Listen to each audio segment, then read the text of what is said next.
So I'm going to show you how to put a caliper back on. This is a 97 Ford Ranger. First thing you want to do is get your bracket, and this is a new caliper or remanufactured. You got your larger bolts. You got one that goes up here. Now the new one won't come, or usually does not come with these bolts, so you got to save your bolt. And then the second bolt goes down here. One of the bolts is there, and the other one is right there. I'm going to go ahead and tighten those up, and that will tighten this bracket on. To get those all tightened down, next thing you want to do is you got these little stainless steel clips, and they just snap on here, and it just helps prevent the brake shoes and these from kind of rusting together and sticking, so it gives a nice clean surface for those to ride on. And there's one that goes down there and one that goes up here, and your shoes go in.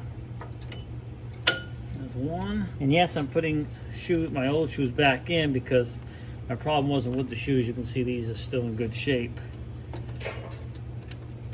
It was with the rotor itself. There we go.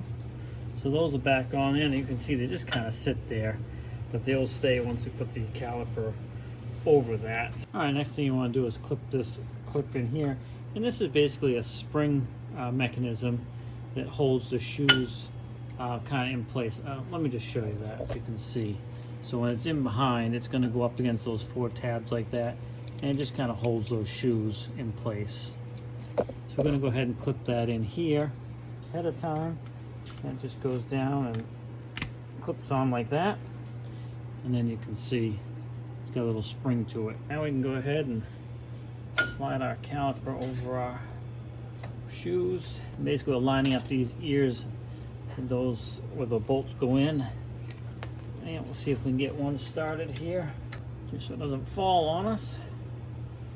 And there's that one, and then there's a lower one right down here. I think you can see that. All right, so those need to be tightened up, and sometimes you got to hold this flange right here, this ring, so this doesn't turn because it's screwing into that. So I just stuck an adjustable wrench on that. I'm just going to go ahead and tighten this up. I'm going to do that to both of them. See, we got that all bolted up now, and this can slide back and forth, which it's supposed to be able to. So when you press your brakes, it can squeeze everything and then release. Next thing we gotta do is get our line hooked up. And I just zip tie and clean this, keep the dirt out of the end of this here. And we'll go ahead and remove this, and we don't need to use the old bolt, so pull that out. And because the new one came with new gaskets too, so one goes on this side and the other one goes on the back side, and then it's screwed to your caliper. 9/16. You know, tighten that up, and there you have it. You can see the caliper is completely attached and ready to go. So we got to repeat this process on the other side of the vehicle, and then we'll go ahead and bleed it all. But if you're looking to put a new caliper on a vehicle, this is pretty similar to many vehicles. However, this does happen to be a 97 Ford Ranger. So I hope this video helped you out. Please like, subscribe, comment, come back often for more videos. Have a great day, and we'll see you in the next one. If you want some basic information on maintaining your vehicle, check out my free ebook and checklist down in the description.